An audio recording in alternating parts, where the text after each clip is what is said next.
भारत का इतिहास सिर्फ युद्धों और विजयों की गाथा नहीं है, बल्कि वह आत्मबलिदान, धोखे और मातृभूमि के लिए आखिरी सांस तक लड़ने वाले असंख्य वीरों की कथा है। ऐसी ही एक गाथा है राणा हमीर देव और रणथंभौर के अंतिम संघर्ष की। वर्ष 1301 ईस्वी। राजस्थान की धरती तप रही थी, लेकिन रणथंभौर का किला शौर्य से जल रहा था। दिल्ली के तख्त पर बैठा था अलाउद्दीन खिलजी, एक महत्वाकांक्षी, निर्दयी और बल के नशे में चूर सुल्तान। खिलजी की नजरें थीं रणथंभौर पर। यह किला सिर्फ एक इमारत नहीं था, बल्कि हिंदवी स्वाभिमान का गढ़ था। और इसके सेनापति थे राणा हमीर देव, एक निर्भीक, निडर और धर्म के लिए मर मिटने वाले क्षत्रिय। रणथंभौर को जीतना है, अलाउद्दीन चीखता है। उलुग खां और नुसरत खां को भेजो, इस बार हिंदुस्तान के सिंह को उसकी मांद में घुसकर मारना होगा। सैनिकों की एक विशाल सेना तैयार हुई, तलवारें खनक रही थीं, ढोल बज रहे थे और रणथंभौर की ओर बढ़ रहा था इस्लामी साम्राज्य का तूफान। राणा हमीर देव मुस्कुराए, स्वाभिमान के लिए लड़ना है तो मौत की चिंता क्यों?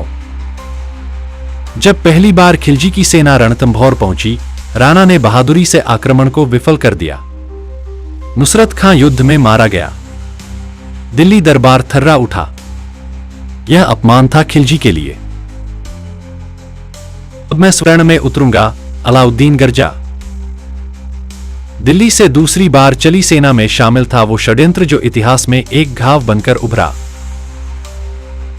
खिलजी की सेना रणथंभौर के नीचे डेरा डाल चुकी थी। महीनों तक घेराबंदी रही। किले में भोजन कम पड़ने लगा, लेकिन वीरता नहीं। लेकिन कहानी ने मोड़ लिया जब राणा हमीर देव के प्रधानमंत्री रामपाल ने विश्वासघात किया। वह रात भयानक थी। रामपाल ने किले के गुप्त मार्ग से अलाउद्दीन को अंदर आने दिया। घमासान युद्ध हुआ, लेकिन किले का संतुलन डगमगाने लगा। राणा हमीर देव ने अंतिम बार तलवार उठाई, मैं हार नहीं मानूंगा। लेकिन संख्या बल, धोखा और नियति का घातक संगम अंत ले आया। राणा हमीर देव वीर गति को प्राप्त हुए। उनका शरीर गिरा, लेकिन स्वाभिमान अमर हो गया। अब कहानी यहां खत्म नहीं होती। राणा की पत्नी रानी रंगदेवी जान गई थी कि अब किला हाथ से गया। रणथंभौर की राजपूत महिलाएं, गर्भवती बहुएं, छोटी बच्चियां सब एकत्र हुईं। उन्होंने अपने बाल खोले, माथे पर सिंदूर लगाया और अग्नि की ओर चल पड़ी। यह था राजस्थान में जौहर का प्रथम साक्ष्य। जलता हुआ कुंड, जिसमें एक एक महिला कूद पड़ी ताकि उनकी अस्मिता लुटने से पहले राख हो जाए। उस दिन सिर्फ जौहर नहीं हुआ, आत्मसम्मान की चिंगारी अमर हो गई। अलाउद्दीन को किला तो मिला, लेकिन एक वीर की आत्मा और हजारों महिलाओं का संकल्प उसे हर रात डराता रहा। रणथंभौर जीत लिया गया, लेकिन वह खिलजी की सबसे भयानक जीत थी, जिसमें उसे इंसानियत हारते दिखी। वीरों की भूमि राजस्थान आज भी राणा हमीर देव को याद करती है, जिन्होंने धोखा खाया, अपनों से चोट पाई, लेकिन अंत तक डटे रहे। रणथंभौर की इस गाथा में साहस, प्रेम, बलिदान, धोखा और मातृभूमि के लिए जौहर की ज्वाला है।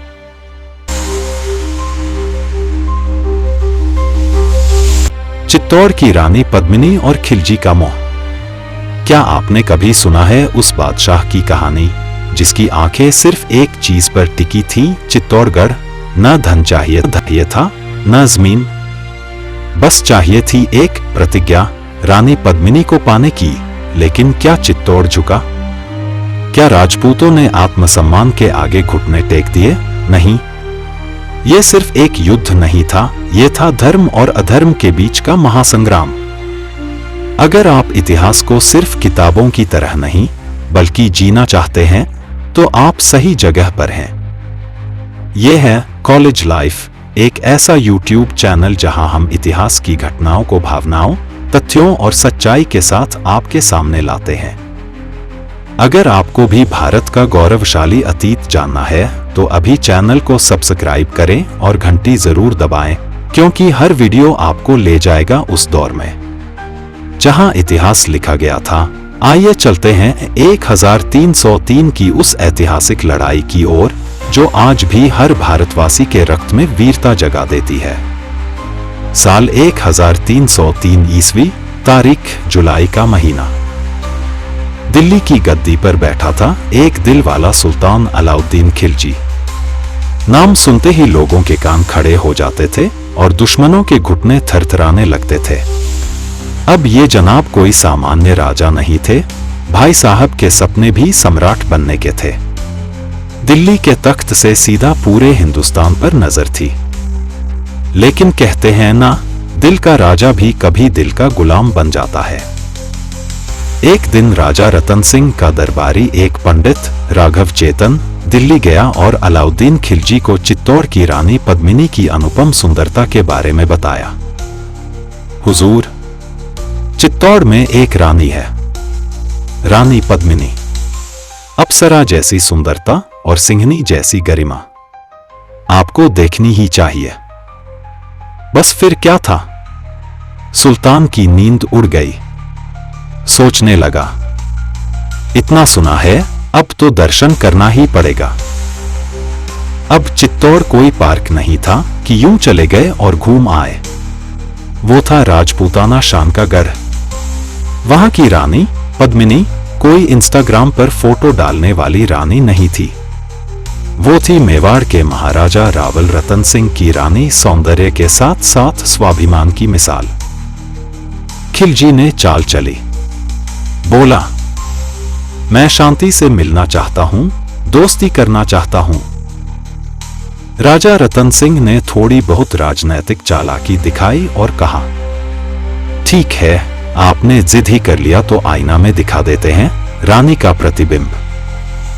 बस खिलजी ने झलक देखी और हो गया फुल ऑन फिदा। अब दिल तो बेकाबू था। खिलजी बोला, या तो रानी दो या फिर मैं चित्तौड़ ले लूंगा। फिर क्या था, 1303 में अलाउद्दीन ने चित्तौड़ पर घेरा डाल दिया। करीब 8 महीनों तक घेरा पड़ा रहा। लेकिन राजपूतों ने भी सोच रखा था, जब तक एक भी तलवार चलेगी चित्तौड़ झुकेगा नहीं। लेकिन नियति कुछ और चाहती थी। युद्ध हुआ, रावल रतन सिंह वीर गति को प्राप्त हुए और चित्तौड़ की महिलाओं ने इतिहास का सबसे दर्दनाक जौहर कर दिया। रानी पद्मिनी बाकी राजपूत स्त्रियों के साथ अग्निकुंड में कूद गई। वो खिलजी के हरम में नहीं गई, बल्कि राजपूती शान के साथ अमर हो गईं। बीच में आते हैं 2 और योद्धा, गौरा और बादल। जब रानी को बचाने की बात आई तो 2 नौजवान सामने आए। हम हैं गौरा और बादल। खिलजी की पूरी फौज भी हमारी तलवार की चमक नहीं झेल सकती। और वाकई उन्होंने ऐसा करतब दिखाया कि खिलजी के हाथ कांपने लगे। रानी पद्मिनी को सुरक्षित निकालना और राजपूत गौरव की रक्षा करना इन दोनों वीरों का मकसद बन गया। बादल तो केवल 16 साल का था, लेकिन युद्ध के मैदान में ऐसे गर्जा कि मुगल सेनापति तक घबरा गए। उनका बलिदान आज भी इतिहास में अमर है। चित्तौड़ किला तो उसके हाथ लगा, लेकिन न पद्मिनी मिली न सुकून। खिलजी ने अपने बेटे खिज्र खां के नाम पर चित्तौड़ का नाम बदलकर खिजराबाद रखा। इतिहासकार अमीर खुसरो, जो हमेशा खिलजी के साथ थे, उन्होंने इस युद्ध का जिक्र किया, लेकिन रानी पद्मिनी के बारे में एक शब्द भी नहीं लिखा। ये दिल का मामला है, कलम से नहीं लिखा जाएगा। तो दोस्तों, ये थी कहानी अलाउद्दीन खिलजी के चित्तौड़ पर पहले आक्रमण की। एक बादशाह की हवस और एक रानी की मर्यादा के बीच की ये जंग इतिहास की सबसे जलती हुई सच्चाई है। अलाउद्दीन खिलजी का सिवाना अभियान। 13वीं शताब्दी का भारत एक संक्रमण काल से गुजर रहा था। एक ओर जहां उत्तर भारत में दिल्ली सल्तनत अपनी जड़ें गहरी कर रही थी, वहीं दूसरी ओर राजस्थान के विभिन्न राजपूत राज्य स्वतंत्रता और स्वाभिमान के प्रतीक बने हुए थे। इन राज्यों में से एक प्रमुख राज्य था सिवाना। सिवाना किला, जो आज के राजस्थान के बाड़मेर जिले में स्थित है, उस समय स्वतंत्र राजपूत शासक सितल देव के अधीन था। यह किला अपनी सामरिक स्थिति, मजबूत किलेबंदी और राजपूती शौर्य के लिए प्रसिद्ध था। दिल्ली सल्तनत के शासक अलाउद्दीन खिलजी की नजर इस किले और क्षेत्र पर पहले से ही थी। सिवाना अरावली की पहाड़ियों में स्थित एक दुर्गम और सुदृढ़ किला था। यह दिल्ली से पश्चिम की ओर थार मरुस्थल की ओर जाने वाले मार्गों को नियंत्रित करता था। साथ ही यह गुजरात और सिंध से आने वाले व्यापारिक मार्गों का एक प्रमुख केंद्र था। राजपूत राजा सितल देव यहाँ का शासक था, जो स्वाभिमानी, वीर और स्वतंत्र प्रवृत्ति का राजा माना जाता था। उसने दिल्ली सल्तनत की अधीनता स्वीकार करने से इनकार कर दिया था और अपने राज्य की स्वतंत्रता बनाए रखने का दृढ़ संकल्प लिया था।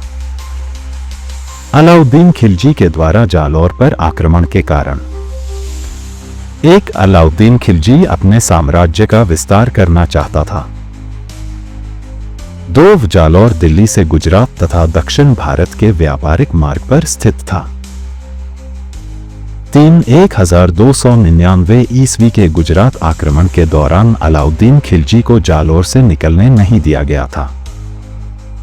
4 गुजरात आक्रमण से लौटते समय अलाउद्दीन खिलजी की सेना पर कान्हड़देव सोंगरा के सेनापति जैता देवड़ा ने आक्रमण कर दिया तथा अलाउद्दीन खिलजी की सेना के द्वारा सोमनाथ मंदिर, भगवान शिव का मंदिर से ला रहे शिवलिंग के टुकड़े छीन लिए थे। 5 इतिहासकार फरिश्ता के अनुसार 1305 ईस्वी में अलाउद्दीन खिलजी के सेनापति आइन उल मुल्क मुल्तानी ने जालौर पर आक्रमण किया तथा कान्हड़देव सोंगरा को समझाकर अपने साथ दिल्ली ले गया, लेकिन दिल्ली में कान्हड़देव सोंगरा ने अलाउद्दीन खिलजी की युद्ध की चुनौती को स्वीकार कर लिया था। 6 इतिहासकार मोहनोथ नैन्सी के अनुसार आक्रमण का कारण फिरोजा का विरमदेव के प्रति आकर्षण था। अलाउद्दीन खिलजी का सिवाना पर आक्रमण 1308 ईस्वी 1308 ईस्वी में सिवाना का किला सातलदेव सोंगरा व सोमदेव सोंगरा के पास था। सातलदेव सोंगरा व सोमदेव सोंगरा कान्हड़देव के भतीजे थे। अलाउद्दीन की सेना के सेनापति कमालुद्दीन गुर्ग के नेतृत्व में 1308 ईस्वी में सिवाना किले पर आक्रमण किया। सिवाना का शासक शीतल देव था। शीतल देव के सेनापति भावला पंबार ने विश्वासघात किया और किले के प्रमुख जलस्रोत मामादेव कुंड में गौ रक्त मिला दिया। उसके बाद शीतल देव के नेतृत्व में वीरों ने केसरिया और मीनादे के नेतृत्व में महिलाओं ने जौहर किया। सिवाना किला जालौर दुर्ग की कुंजी है। 1308 ईस्वी में शीतल देव सोंगरा तथा सोमदेव सोंगरा के नेतृत्व में सिवाना, जालौर का पहला शाका हुआ था। अलाउद्दीन खिलजी ने सिवाना पर अधिकार कर लिया। इस युद्ध में अलाउद्दीन विजयी रहा और उसने सिवाना का नाम बदलकर खैराबाद रख दिया और सिवाना का शासन कमालुद्दीन को सौंप दिया। सिवाना का पतन सिर्फ एक किले का पतन नहीं था, बल्कि राजपूती गौरव की एक दुखद गाथा भी थी। अलाउद्दीन खिलजी ने अपनी महत्वाकांक्षा से इतिहास में अपना नाम तो दर्ज करवा लिया, लेकिन राजपूत वीरता आज भी अमर है। अलाउद्दीन खिलजी का जालौर अभियान। वर्ष था 1311 ईस्वी। स्थान राजस्थान की धरती का गौरव, किले किले में वीरता की कहानियां, और उन्हीं में से एक था जालौर दुर्ग, जहां हुआ एक ऐसा युद्ध, एक ऐसा बलिदान जिसे सदियों तक राजपूती आन बान शान की मिसाल के तौर पर याद किया जाएगा। जालौर पर शासन कर रहे थे एक महान प्रतापी राजा कान्हड़देव सोंगरा चौहान। उनका पुत्र विरमदेव शौर्य और धर्म की साक्षात प्रतिमूर्ति था। जालौर की धरती पर कोई भी आक्रमण करने से पहले 100 बार सोचता था, लेकिन बात जब अपमान की हो तो सुल्तान अलाउद्दीन खिलजी जैसे शासक युद्ध करने से पीछे नहीं हटते। कहानी की शुरुआत होती है एक प्रेम प्रस्ताव से। खिलजी की पुत्री फिरोजा विरमदेव के रूप शौर्य से इतनी प्रभावित हुई कि अपने पिता से विवाह का प्रस्ताव भिजवाया, पर विरमदेव और उनके पिता कान्हड़देव ने दो टूक कह दिया, राजपूतों के सिंहासन पर मुगलों की छाया नहीं पड़ती। अपमानित खिलजी ने प्रतिशोध की ज्वाला में जलते हुए अपने सेनापति कमालुद्दीन गुर्ग को भेजा। अलाउद्दीन आदेश दिया कि जालौर की ईंट से ईंट बजा दो। कमालुद्दीन गुर्ग के नेतृत्व में सेना बढ़ी। चारों ओर से जालौर को घेरा गया और वहीं हुआ सबसे बड़ा विश्वासघात। राजा कान्हड़ देव का सेनापति दहिया बीका लोभ और लालच में अंधा होकर दुश्मन से जा मिला। उसने दुर्ग की एक कमजोर बुर्ज का राज कमालुद्दीन गुर्ग को बता दिया। लेकिन जब यह बात बीका की पत्नी हिरादे को पता चली तो उसने बिना देर किए अपने स्वाभिमान की रक्षा के लिए अपने ही पति बीका का गला काट डाला। जिसका खून गद्दारी में बहे वह खून राजपूतनी के चूड़ी में नहीं बह सकता। कमालुद्दीन गुर्ग ने उस कच्ची बुर्ज की पहचान के लिए एक अनोखा तरीका अपनाया। राई के दाने रातों रात खरीदे, दुर्ग की चारों बुर्जों पर पानी छिड़का और राई बिखेरी। जहां राई चिपकी वहीं थी कच्ची दीवार और वहीं से हमला हुआ। अब समय था अंतिम युद्ध का। राजा कान्हड़ देव और पुत्र वीरमदेव ने केसरिया बाना पहना, कुलदेवी आशापुरा माता के मंदिर में पूजा की और युद्ध के मैदान में उतर पड़े। महिलाओं का नेतृत्व कर रही थी रानी जैतलदे, जिन्होंने सैकड़ों स्त्रियों के साथ जौहर कर आत्मसम्मान की रक्षा की। वीरमदेव ने युद्ध में अद्भुत पराक्रम दिखाया, लेकिन जब अंत समीप था उन्होंने कुलदेवी के चरणों में जाकर स्वयं का गला काट आत्मबलिदान दिया। वीरमदेव का सिर अलाउद्दीन के दरबार पहुंचा और जब फिरोजा को यह पता चला तो फिरोजा ने पूरे राजपूती विधि विधान से वीरमदेव के सिर का अंतिम संस्कार किया और फिर यमुना नदी में कूदकर प्राण त्याग दिए। खिलजी ने जालौर पर अधिकार कर लिया और जालौर का नाम बदलकर जलालाबाद रख दिया। अलाउद्दीन ने जालौर में अलाई मस्जिद और तोपखाना मस्जिदें बनवाई। वीरता की गाथा मिटा दी गई, लेकिन इतिहास के पन्नों में एक एक शब्द उकेर दिया गया। कान्हड़ देव चौहान अंतिम प्रतापी राजा। वीरमदेव जो प्रेम, बलिदान और स्वाभिमान का अमर प्रतीक बन गया। हिरादे जो राजपूत स्त्री की अस्मिता की प्रतीक थी, और फिरोजा जिसने प्रेम में मरकर अमरता पाली। वीरता मिटती नहीं, बस समय की राख में छुप जाती है। और जब जब इतिहास करवट लेता है, जालौर की गाथा फिर गूंजती है। अगर आपको ये गाथा पसंद आई तो लाइक, शेयर करें और चैनल कॉलेज लाइफ को सब्सक्राइब करना न भूलें। जय राजपूताना।